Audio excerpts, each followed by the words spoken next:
నమస్తే. సామాన్యుడి చేతిలో సామాజిక అస్త్రం నెంబర్ 1 న్యూస్కి స్వాగతం. నేను రవీంద్ర. ఆంధ్రప్రదేశ్ రాజకీయాల్లో చాలా కీలకమైనటువంటి మార్పులు చేర్పులు జరుగుతున్నాయి. అలాగే సమీకరణాలు కూడా వేగంగా మారుతూ ఉన్నాయి. కూటమికి తిరుగే లేదు అన్నట్లుగానే ఆ పార్టీలో ఉన్నటువంటి నేతలు కానీ, అలాగే ప్రభుత్వం కూడా ముందుకు అడుగులు వేస్తుంది. ఇలాంటి సందర్భంలో వైఎస్ఆర్సీపీ పరిస్థితి అగమ్యగోచరంగా అయోమయంగా మారింది, తయారైంది. దీనికి కారణాలు మనందరికీ తెలుసు. అయితే ఇప్పుడు ప్రధానంగా రాష్ట్రంలో కాంగ్రెస్ పార్టీ ఏం చేస్తుంది, వారి యొక్క ఆలోచన విధానం కానీ, వెళ్తున్నటువంటి శైలి ఏదైతే ఉందో దాని మీద విమర్శలు బాగా వినిపిస్తున్నాయి. ప్రధానంగా ఆంధ్రప్రదేశ్లో రాష్ట్ర బాధ్యతలు తీసుకున్నటువంటి షర్మిల ఏమాత్రం కూడా పార్టీని బలోపేతం చేయటానికి కానీ, పార్టీలో ఉన్నటువంటి క్యాడర్ను అంటే నాయకత్వాన్ని ఒక రకంగా ఐక్యం చేయటంలో పూర్తిగా విఫలం చెందారు అనేది బాగా వినిపిస్తుంది. దానికి ఎన్నో కారణాలు. ముఖ్యంగా ఏ ఇష్యూ జరిగినా దాన్ని జగన్మోహన్ రెడ్డిని కార్నర్ చేస్తూ, సెంటర్ పాయింట్ చేస్తూ ఆమె మాట్లాడుతున్నారు. ఆమె విధానం కూడా అలాగే ఉంది. ఇలాంటి సందర్భంలో చాలా ముఖ్యమైనటువంటి పరిణామం ఇది మనం చూడాలి. రాష్ట్ర రాజకీయాల్లో ఒక సంచలనాత్మకమైనటువంటి అంశంగా ఇది ఒక చర్చ జరుగుతుంది. ఎవరైతే కాంగ్రెస్ పార్టీలో కొంతమంది సీనియర్లు ఉన్నారో వారంతా కాంగ్రెస్ అధిష్టానానికి కంప్లైంట్ చేశారట. ఏమనంటే, షర్మిల నాయకత్వంలో మేము పని చేయలేము. ఎందుకనంటే ఆమె వెళ్ళే విధానం కానీ, మాట్లాడే వైఖరి మాకు నచ్చడం లేదు. కేవలం ఫ్యామిలీ పాలిటిక్స్ కోసమే కాంగ్రెస్ పార్టీని వాడుకుంటున్నారు. ఒక పార్టీకి రాష్ట్ర అధ్యక్షురాలిగా వ్యవహరించడం లేదు. ఏ ఇష్యూ వచ్చినా అది జగన్ని విమర్శించడానికో, ఆరోపించడానికో పనిచేస్తున్నారు తప్ప పార్టీ కోసం ఎక్కడా పని చేయట్లేదు. ఇలాంటి నాయకత్వం కాంగ్రెస్ పార్టీకి అవసరమా?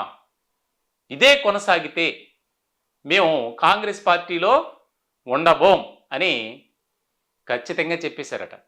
ఢిల్లీ వర్గాల్లో ఇది ఎక్కువగా చర్చ జరుగుతుంది. రాష్ట్ర రాజకీయ వర్గాల్లో ప్రధానంగా కాంగ్రెస్ పార్టీలో అయితే ఆసక్తికరమైనటువంటి ఇంట్రెస్టింగ్ ఒక డిస్కషన్ అనేది నడుస్తుంది.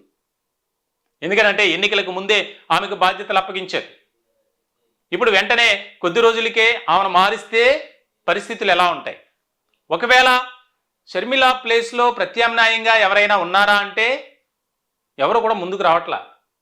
కాంగ్రెస్ పార్టీలో సీనియర్లు ఉన్నారు, కానీ ఎవరు కూడా వారి వ్యాపకాల్లోనో వారి పనుల్లోనూ బిజీగానే ఉన్నారు. ఉదాహరణకు రఘువీరారెడ్డి కానీ, శైలజానాథ్ కానీ, పల్లంరాజు కానీ, ఇలా చెప్పుకుంటూ పోతే చాలామంది సీనియర్లు ఉన్నారు. రఘువీరారెడ్డి ఉమ్మడి రాష్ట్రంలో ఉన్నప్పుడు ఆయన అధ్యక్షుడిగా చేశారు, శైలజానాథ్ చేశారు. కానీ పార్టీ విధానాలకు కానీ, పార్టీ చేపడుతున్నటువంటి కార్యక్రమాలకు దూరంగా ఉంటున్నారు. దానికి రకరకాల కారణాలు చెప్తున్నారు రాజకీయ వర్గాలు. ముఖ్యంగా షర్మిల వైఖరి నచ్చకపోవటం వల్లే ఎవరు కూడా కలిసి రావటం లేదు. ఎందుకంటే మొన్న జరిగినటువంటి ఎన్నికల్లో దాదాపు 150కి పైగా స్థానాల్లో పోటీ చేసినటువంటి కాంగ్రెస్ పార్టీ ఎక్కడా కూడా ఒక పోటీ ఇచ్చినటువంటి పరిస్థితి లేదు. అలాగే ఎంపీ స్థానాలు కూడా కనీసం షర్మిల అయినా గెలుస్తుంది అనుకున్నారు, అది కూడా లేదు. సో ఇలాంటి సందర్భంలో కొన్ని నియోజకవర్గాల్లో అయితే నోటాకు వచ్చినటువంటి ఓట్లు కూడా కాంగ్రెస్ అభ్యర్థికి రాలా. అంటే రాష్ట్రంలో కాంగ్రెస్ పార్టీ పరిస్థితి ఎలా తయారైంది, ఏ విధంగా మారింది అనేది ఇక్కడ మనం స్పష్టంగా అర్థం చేసుకోవచ్చు. సో ఇప్పటికైనా కాంగ్రెస్ పార్టీని ఆంధ్రప్రదేశ్లో ఒక తాటిపైకి తీసుకురావాలి, పార్టీని గాడిలో పెట్టాలి, నాయకత్వాన్ని ఐక్యంగా తీసుకురావాలని ముందుకు అనుకున్నారు. కానీ ఆ పరిస్థితులు అయితే ఎక్కడ కనిపించట్లా. పక్క రాష్ట్రం తెలంగాణలో రాజకీయంగా అపార అనుభవం కలిగినటువంటి కేసీఆర్కే చెక్ పెట్టినటువంటి వ్యక్తిగా రేవంత్ రెడ్డి మారారు. ప్రభుత్వాన్ని ఏర్పాటు చేసినటువంటి ఘనత సో మన పక్క రాష్ట్రంలో ఆ రకంగా ఉంది. కాంగ్రెస్ పార్టీ పేరు చెబుతుంటేనే ఒక రకమైనటువంటి వణుకు పుడుతుంది గులాబీ పార్టీలో అనే చర్చ బాగా జరుగుతుంది. కాంగ్రెస్ అధికారంలోకి రాగానే పరిస్థితులు ఒక్కసారిగా ఎలా మారాయో మనకు తెలుసు. ఒక్కొక్క అంశాన్ని బయటికి తీయటం, 10 ఏళ్ల పాలనలో జరిగినటువంటి అక్రమాలు, అవినీతికి సంబంధించి అన్నీ కూడా బయటికి లాగుతున్నటువంటి పరిస్థితి. కానీ మన పక్క రాష్ట్రం అయినటువంటి ఆంధ్రప్రదేశ్లో అది ఎక్కడా కనపట్ల. ఎందుకనంటే షర్మిల కేవలం ఫ్యామిలీ పాలిటిక్స్ కాదు, పాలిట్రిక్స్ చేస్తున్నారు.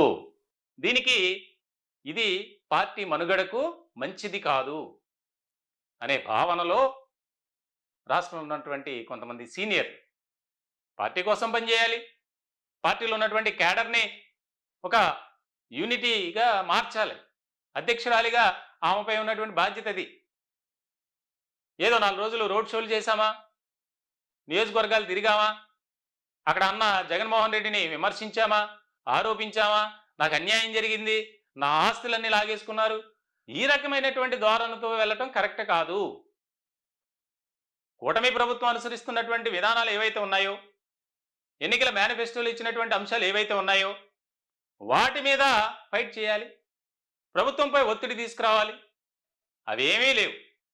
కేవలం తన సోదరుడి మీద ఎప్పుడు కూడా విరుచుకుపడటమే, దానికోసమే పార్టీని అడ్డుపెట్టుకున్నారు అనేది ఇప్పుడు ఢిల్లీ వర్గాల్లో చర్చ. ప్రధానంగా సోనియా గాంధీ ముందు పంచాయతీ ఇదట.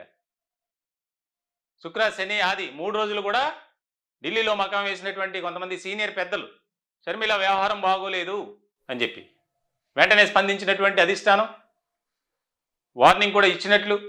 దీనికి సంబంధించి ప్రధానంగా వినిపిస్తున్నటువంటి మాట ఏంటంటే రాజకీయ వర్గాల్లో, షర్మిల మీరు పద్ధతి మార్చుకోకపోతే ఇక మీ ఇష్టం. ఎందుకంటే ఆల్టర్నేటివ్ అనేది చూసుకోవాలి. కనీసం 2029 ఎన్నికల కన్నా మనం సమాయత్తం కావాలి, నాయకులను తయారు చేసుకోవాలి. ఎందుకనంటే రాష్ట్రంలో అదే పరిస్థితి కొనసాగుతుంది.